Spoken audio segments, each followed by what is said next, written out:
is Aidan O'Reilly. I'm a Shakespearean actor, director, and teacher. I got my BA with honors from the Royal Academy of Dramatic Art in London. I've worked for the American Shakespeare Center, Marin Shakespeare Company, the Prague Shakespeare Company, Arkansas Shakespeare Theatre. I've performed in 23 out of the 50 US states, and I've performed on stages in England, Scotland, Switzerland, and the Czech Republic. And I'm very grateful and excited to talk with you today about Hamlet. So the first speech we're going to be looking at today is Hamlet's first speech when he's alone, his first speech to you, the audience. And it's our first time where we kind of get to know him. And as we look at it, there's just some things that I think it's helpful to think about. Why should I care about Hamlet? Why does this story matter so much to so many people throughout history? Why does this seem to resonate with people on such a deep level? But I think what Hamlet deals with, certainly when I played him, what I felt like I was dealing with was talking about, is it worth it to be alive? Grief nearly cripples this guy. He can barely function with it. And that's true of everybody. After you experience a great loss, it is hard. It robs your life of meaning. It makes it hard to answer that question, to be or not to be. I think when you're in the throes of great grief, it's hard to get the answer to that question. And that's what this play wrestles with. It doesn't give you one answer to that question. It gives you a multiple array. And because of that, you have the opportunity to look at all those questions and assess which ones ring true to you. Oh, that this too solid flesh would melt, thaw, and dissolve itself into a dew.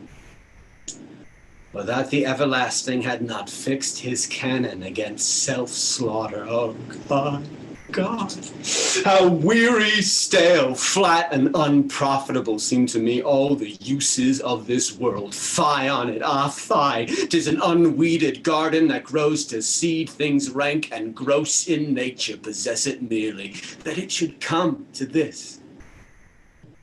But 2 months dead, nay, not so much, not 2.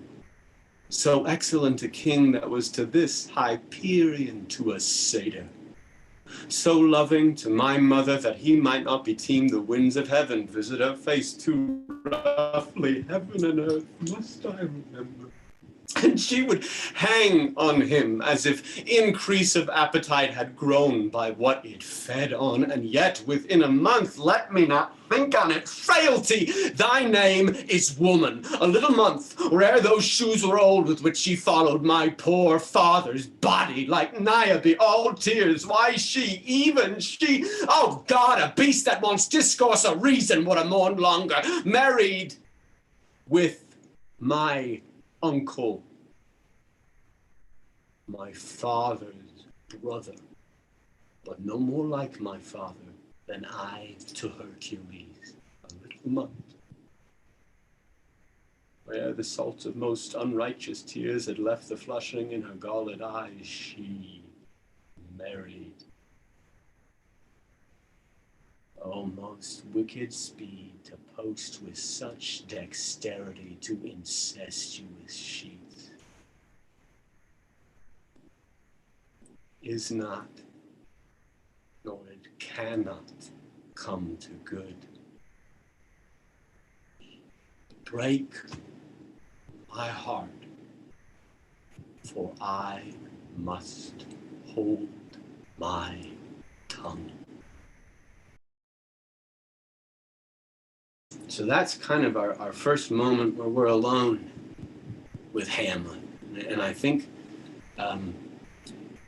what's important whenever you're playing one of these main fellas with these plays is that the person, the entity that you trust the most, who you consider to be your intellectual equal, if not your intellectual superior, and certainly your closest confidant, is the audience.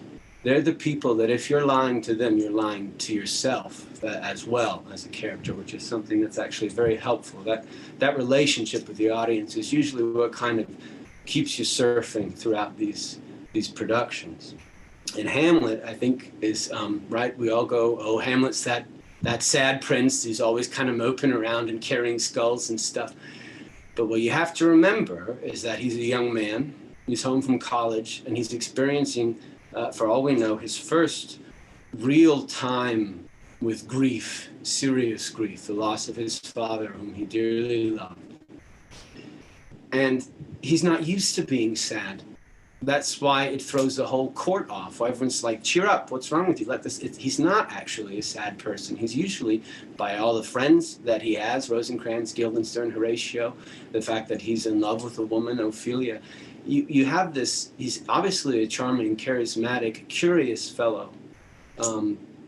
And so he's not used to being sad. So again, if this is Hamlet's first experience with grief, someone as intellectual and as curious as he is, he's very inquisitive about the world. He's always asking questions. He doesn't know how to do it. That's kind of thrown him off his kilter, and that's going to give you good drama. Now let's also just look at it in a very, very basic way. Imagine you're a young guy who's been raised believing that after your parents pass, you are going to be running the country. So that's got to be a strange pressure to grow up with. I can't even imagine that. He never complains about it, though.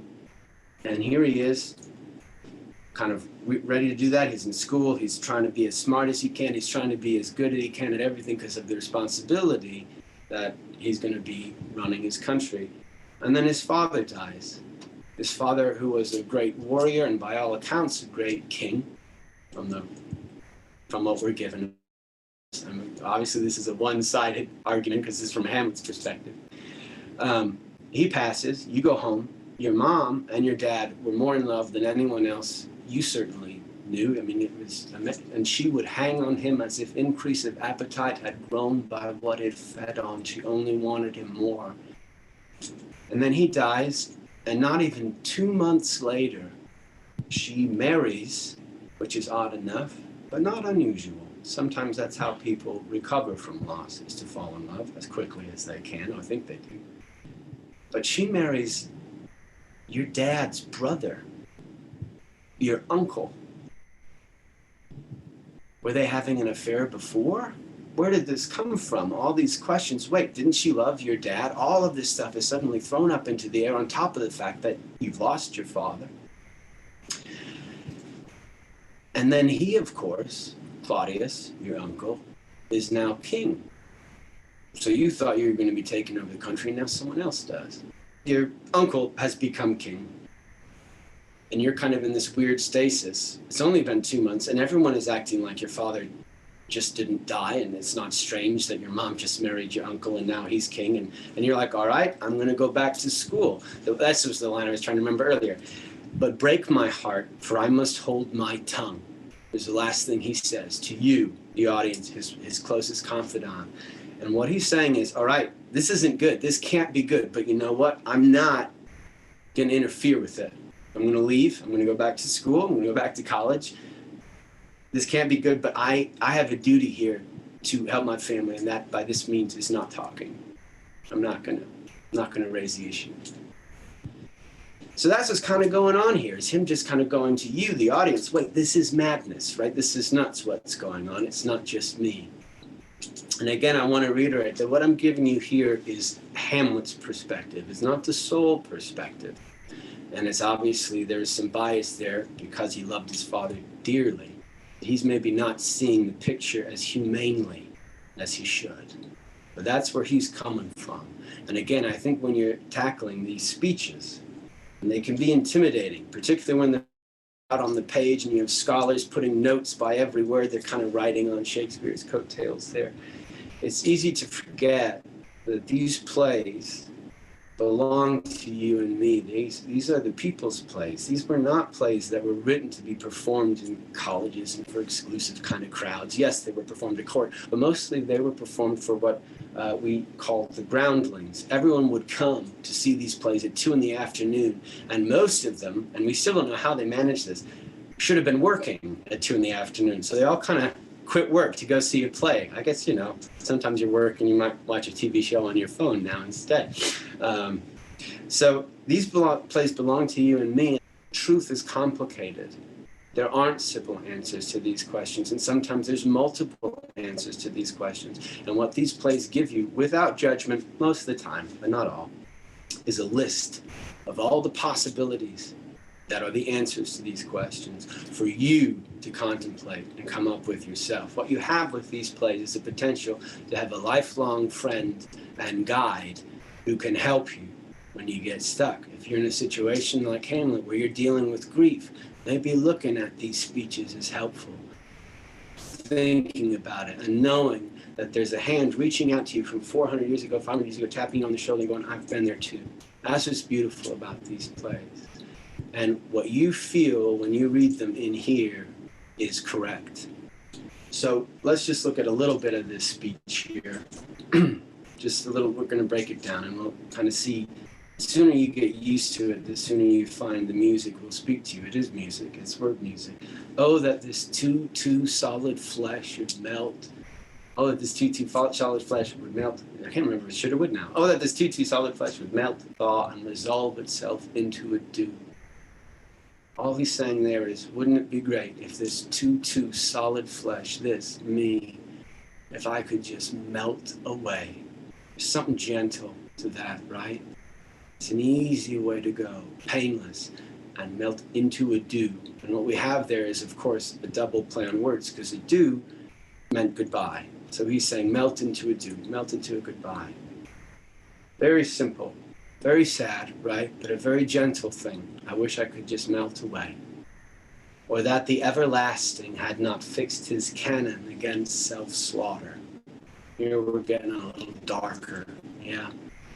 If only the everlasting, which, as I'm sure conjures up in your mind, God, Almighty, everlasting, eternity, the infinite, whatever that mysterious being is, had not fixed his cannon, right? It almost sounds kind of like a bout of bureaucracy here. He decided, no, you can't kill yourself. No, we're not doing that, not doing that. If only he hadn't decided that, maybe that's what I'd do, is what Hamlet's saying. Obviously, he's suffering right now, not a happy guy, right? But what's worth noting in those first 2 little lines is 2 things that are very important about Hamlet and are, a lot of times, left out. He's got a sense of humor. It's a grim sense of humor, but he's got one, right? Even that image of God going, you know what, today, no more killing ourselves, okay? We're getting rid of that. There's humor there. Yes, it comes from a very true, grim place, but it's still there. So we have that, and then in that first line, oh, that this too solid flesh would melt, we have something gentle and something poetic. He's got a way with words. Oh, God, how weary, stale, flat, and unprofitable seem to me all the uses of this world. It's pretty straightforward there, right? All those words are words we still use. Everything about this world feels terrible, and I think you got the potential for some humor there, and some very cynical humor when the last thing he uses to describe it is unprofitable. That's a pretty cold way to put it. And I think Hamlet has enough heart and enough compassion, which admittedly he loses sometimes, to know that unprofitable is kind of the most distant, the most clinical you can be about it. Fie on it, fie, 'tis an unweeded garden that grows to seed. Things rank and gross in nature possess immediately. All that's growing here is weeds and horrible things. It's a terrible place. That it should come to this. But 2 months dead, nay, not so much, not 2. So excellent a king that was to this Hyperion to a satyr. Here's our first instance of maybe some words that we don't really use so much in day-to-day anymore. Hyperion, right? Even now, I can't even really remember what it means, but it's rooted in mythology. It almost doesn't matter. If by the tone you can go, well, we know what a satyr is, a kind of raunchy fawn dude, you know what I mean? So we know that we had this ideal compared to this other thing, which is not so ideal. Hyperion so to a satyr. so loving to my mother that he might not be teemed, the winds of heaven visit her face too roughly. Heaven and earth must I remember. And she would hang on him as if increase of appetite had grown by what it fed on. So what we have again here is he's just trying to figure it out with you. And that is kind of the highest compliment someone can give you, right? Particularly someone who's very charismatic and very intelligent. If they consider you to be their equal, again, if not their superior, that makes you feel pretty good, doesn't it? So that's kind of what this first initial, as you can see, the language, yeah, it might be tricky. I need to go look up what Hyperion means, but that's how I learn what it means. And it's with Hamlet, is that he's someone who is incredibly funny in kind of a punk rock kind of way, Bob Dylan kind of way. His humor is cynical, it's absurd, but it's there, and it's dark, and it's kind of dangerous. But that's what kind of lures audiences in, I think, to sticking with him, even when he does some deeply reprehensible things. Particularly, one thing we cannot avoid, and I do want to keep going into it, as you actually, is his issues with women. I think you can call Hamlet a misogynist. He certainly has very misogynistic tendencies. He cannot see his mother straight in this whole situation. Dad was an angel, mom's just degraded herself, never contemplating that she's going through grief, she's going through loss just as palpable as him. And even his dad, who comes to see him as a ghost, says, hey, be nice to your mom. Hamlet can't do that. He has to drag his mom through the mud. I think there's some strange issues there, even in this first speech, right? Frailty, thy name is woman. That's a nasty thing to say. Kind of some adolescent thinking here, yeah? And I don't mean that as an insult. Everyone, when they're young, you're learning, you're flailing, sometimes you're dancing, but you don't know yourself yet. But even as a young kid, I remember the first time I read Hamlet and just being like, man, why is he so mean to Ophelia? I don't get it. Why is she the first person he goes to when he's pretending to be crazy? Why does he say these nasty things to her? Get thee to a nunnery. A nunnery was also a euphemism for a whorehouse. He's being mean, and for what? And again, all I can compare it to is some situations I remember being in the first time I was in love at a very young age, 17, 18, where I assumed I had the right view on a situation and that the girl I was interested in had kind of, messed me over when I was wrong. And it's just, we were still learning how to communicate. And thankfully, we very quickly figured out that I had built a mountain out of a molehill and it was nothing, and we're still friends today. So, I mean, that's part of being young. And I think that's the other thing you got to remember with Hamlet. He's a young man. He's extremely bright. He's extremely funny. He's extremely charming, but he's young. So he's learning, too. And he's also in the throes of grief, which even he acknowledges sometimes he's not seeing it straight. Again, what you have with these speeches is a gift for someone to help you see through stuff. Everyone inside them has a sinner and a saint, for lack of, I'm getting a little biblical here, for which I apologize, a murderer and a savior is possible in every single human being. And what Shakespeare can help you do is recognize what those thoughts are. And yeah, he's a very, very compassionate writer, a very humane writer, but he also isn't going to hide the warts and the scars and the nasty sides of all of his characters. Even look at Hamlet. The fact that Hamlet is a misogynist, I think. Does that mean Shakespeare is saying that's okay? I don't know. Again, even as a young kid, I was like, why is he so mean to Ophelia? That's not cool. That's not right. So yeah, I think my biggest thing that I could stress would be to trust yourself when you're reading these plays or watching them, or I recommend listening to them. There are audio versions of these online. Unfortunately, not very good ones in American accents. That's something I'm looking into changing actually right now. But there are some very good, very good British ones where you get some kind of this, it's a little, kind of style acting, but they're uncut. and you can listen to them. And I think that's a nice way to get to know these plays. But again, what your reaction to here, that's the correct one. Don't let any scholar or any theater director or any actor, including myself, tell you that's what these lines mean. They mean what they do in here. That's something I cannot stress enough. And if you're open to that, you have, again, a lifelong friend who will see you through the tough times, see you through the happy times, and make you understand this very strange experience of being alive more completely. I grew up legally blind, and I'm still legally blind. So that's been an interesting kind of thing to adjust to and get used to. And it's funny, you know, and one thing I do really want to reiterate here is that the being disabled, that minority, is different from like a racial one in the sense that, well, it's just, there's not a lot of prejudice towards you, but you are treated differently. And there are some people who can't really see past the fact that you don't see well. Who's blind there then, huh? So that's part of it, but I've kind of always been on this kind of outsider perspective, just because I do see the world fundamentally differently, and there's nothing I can do about that. But because of that, and because of the kind of unique perspective that it's given me, quite literally, I'm freer on stage than I am off. You know, I know where everything is going to be laid out on a stage. I know where everyone's going to be standing, and it was just called the blocking. I know what words everyone's going to be saying. I know what the set's like. I get to know a stage as intimately as I can. And because of that, you're freer.